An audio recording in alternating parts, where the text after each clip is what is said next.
A gallon jug of Lipton iced tea sits in the refrigerated case at Costco, and 2 aisles over, a case of Arizona cans is stacked by the pallet. 4 bottled tea brands are about to go under the same test today, and by the time I am done, only 3 of them will still belong in my own refrigerator. Here is something to hold on to for later. One of these 4 labels lists its second ingredient before it ever mentions tea at all. I am not telling you which one yet. Lipton and Arizona are 2 of the best-selling iced tea brands sold in this country, on shelves at nearly every major retailer, Costco included, which is exactly why it matters what is actually inside that jug and that can before either one goes in your cart. I read every word on all 4 labels before I said a word about any of them, and I will tell you, plainly, which 3 I still buy. I learned to judge food before I learned to judge anything else, and that part of me never left. It just found a new shelf to stand in front of.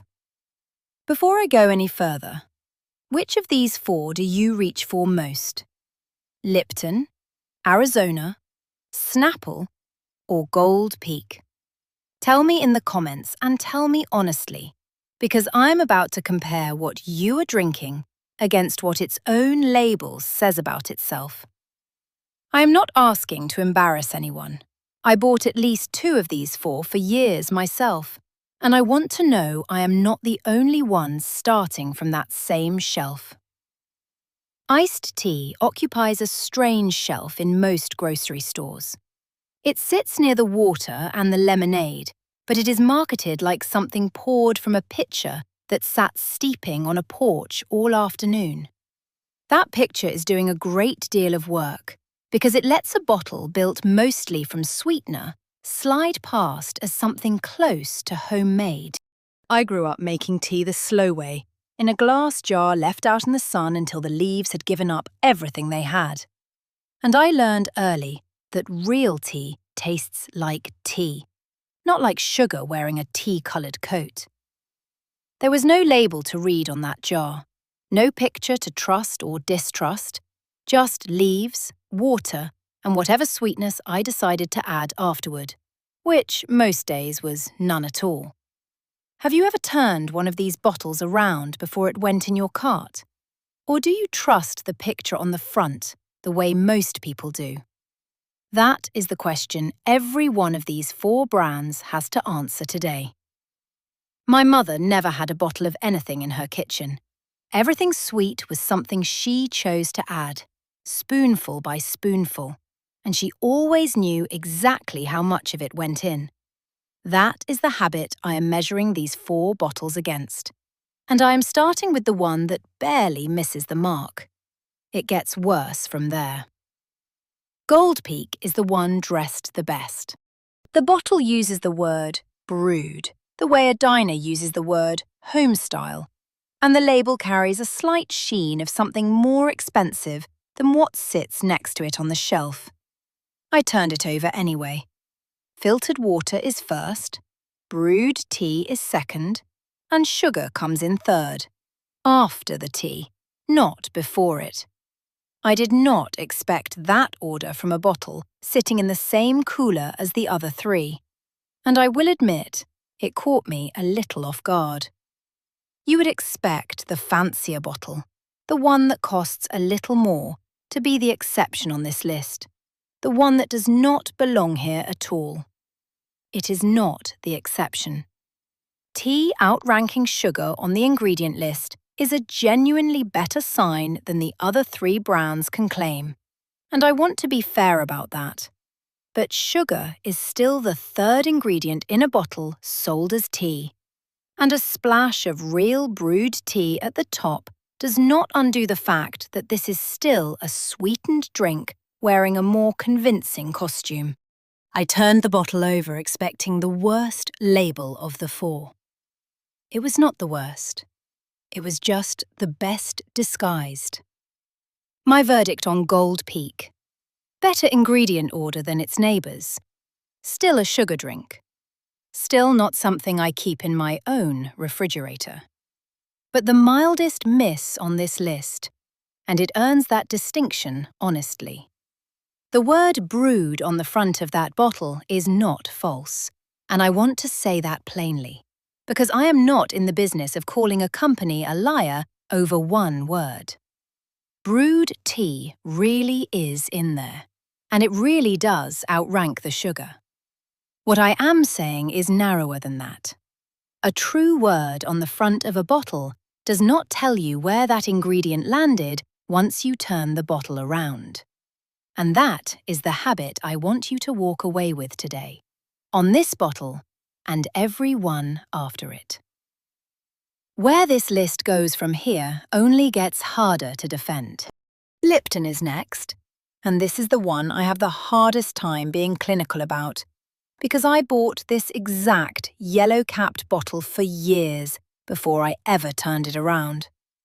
It was the easy choice, the familiar name, the one everyone in my house recognized without reading a word. Filtered water is first on the label.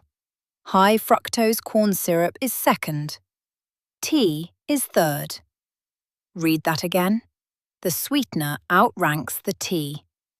That is not a brewed tea with some sugar added for taste. That is a sugar drink with enough tea folded in to earn the name on the front of the bottle.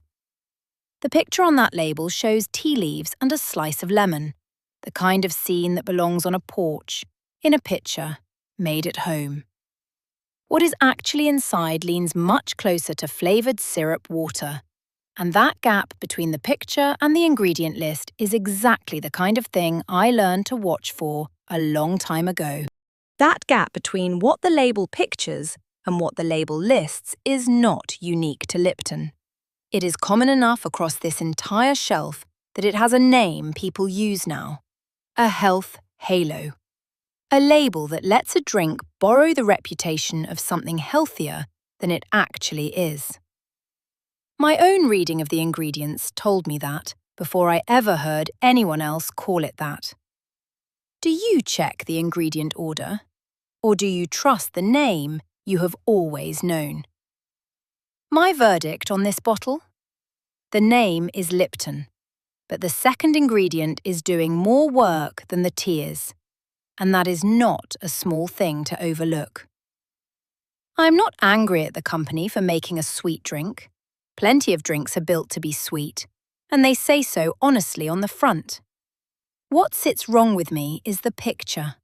A pitcher, a porch, a slice of lemon. Nothing in that image that says corn syrup came before the tea leaves did. This is what the ingredient list shows, whether the picture agrees with it or not. And once you have read one bottle this way, you cannot unread it on the next one.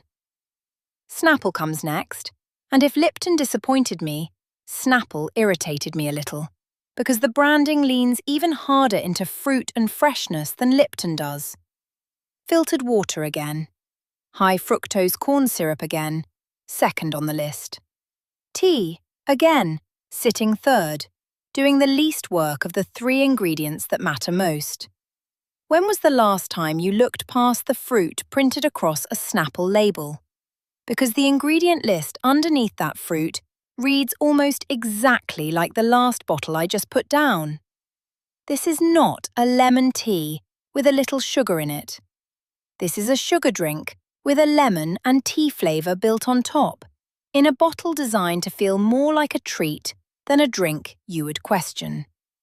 I read it twice, honestly, because I expected something to set it apart from Lipton. Nothing did. My verdict on Snapple? Same order, same problem, a slightly different flavour of the same sugar drink, and no real reason to reach for this one over the last one. I remember buying Snapple as a treat when I was younger, back when the glass bottle and the cap with a fact printed under it felt like something special, worth more than what was in the can next to it. That feeling has very little to do with what is actually in the bottle, and I think that is exactly the point. The specialness was built into the packaging, not the tea. Then there is Arizona, and this is the one I promised you at the very start of this. filtered water is first. High fructose corn syrup is second, the very ingredient I told you to hold on to before I said a word about any of these 4 brands. Tea comes third, same as the others. But Arizona adds one more detail none of the other 3 can claim. That can has been priced at 99 cents for longer than most people buying it have been alive. And that price has never really moved. A can that cheap, filled mostly with filtered water and corn syrup, with tea sitting third on the list behind both of them, is not accidentally inexpensive. Sugar and water are cheap to buy in bulk. Tea leaves are not. A label can only be priced that low for that long if the ingredient doing the least work is also doing the least damage to the bottom line. I turned that can over, knowing what I would find, and I still felt something drop a little when I saw it printed plainly. Does a price that low ever make you trust a product more? Or does it make you wonder what got left out to keep it there? My verdict on Arizona? The cheapest can on this list, and the one where tea has the smallest job of the 4. Of everything on this shelf, this is the one I would leave behind first. I do not think a low price is automatically a warning sign on its own. Plenty of honest food is inexpensive, and I was raised to value that, not distrust it. But a low price paired with an ingredient list where tea comes in dead last, behind both water and corn syrup, is a combination worth noticing rather than admiring. That can is not selling you tea cheaply. It is selling you sweetened water cheaply, and letting tea lend its name to the label for free. It pictures something brewed at home on a can that never once touched a kettle. And that gap between the picture and the process is the whole reason I stopped trusting pictures on cans a long time ago.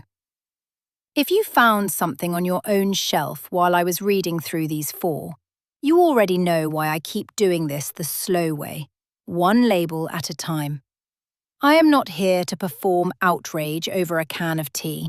I am here because I read every word before I say a word. And if that is the kind of kitchen you want to keep too, this is where you belong. There are 3 more labels to get through, and the fairest part of this whole video is still ahead of you. I want to be fair about something else before I move to the 3 I do buy. Availability shifts by region.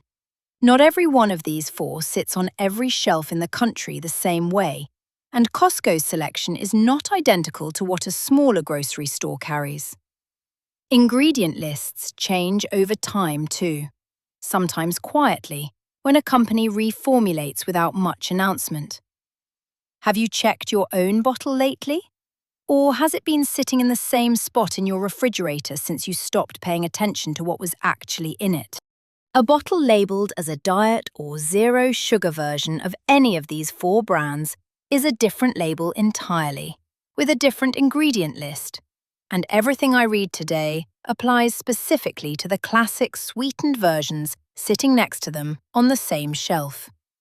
Nothing I read today is permanent either. Check your own label before you trust mine. Now, I want to be fair about something bigger. Lipton, the same name I just spent 3 segments being hard on, also makes the 3 bottles I actually keep in my own refrigerator. And that is not a contradiction once you read the labels. Lipton Pure Leaf Unsweetened lists exactly what the name promises. Brewed tea and water. Nothing sweet added at all. There is no sweetener to rank against the tea because there is no sweetener on the label in the first place. I keep this one on hand because it lets me decide what goes into my own glass, the same way I decided what went into the jar I used to leave out in the sun. And because the front of the bottle and the back of the bottle finally agree with each other. Pure Leaf Zero uses a sugar substitute instead of sugar or corn syrup, and while I know that will not suit every reader the same way, For anyone who wants sweetness without the sugar itself, the ingredient list is honest about exactly what is doing that job, and it says so plainly, rather than hiding behind a picture of lemons. I would rather hand someone a label that names its substitute outright than a label that lets corn syrup slip in second and hope no one turns the bottle around. And then there is the plainest option of all, a box of Lipton tea bags, the kind my own mother kept in her pantry, where every drop of sweetness comes from whatever I choose to add myself, or from nothing at all. No picture on a box of tea bags can mislead you about what is inside, because there is no finished drink pictured to begin with, just leaves, and the choice is entirely mine from there. Do you sweeten your own tea, or do you let the bottle decide that for you before you ever get a say? None of this is about one brand being good and another being dishonest. It is about reading past the picture on the front of a bottle and letting the ingredient list, not the marketing, tell you what you are actually drinking. A label does not owe you a story. It owes you the truth, in the order the ingredients actually appear. And that order is the only part of the bottle that cannot be dressed up for the shelf. Homework before you go. Turn over whichever one of these 4 is sitting in your own refrigerator right now. Find the second ingredient and tell me what it says. One word. That is all I need. If it surprises you, say so. If it does not surprise you at all, tell me that too, because I want to know how many of you already had this figured out before I said a word. Remember that second ingredient I told you to hold on to at the very start, before I named a single brand? That was Arizona's can, corn syrup ahead of tea, printed in plain sight the whole time. And the 3 I promised I still keep, Lipton Pure Leaf Unsweetened, Pure Leaf Zero, and a plain box of tea bags, earned that place because they let me decide what goes into my own glass. I haven't bought a bottle of sweetened tea since I started reading past the picture on the front, and I don't plan to start again. 4 labels, 1 habit, and the same question every time. Read it before you trust it. Now go read yours.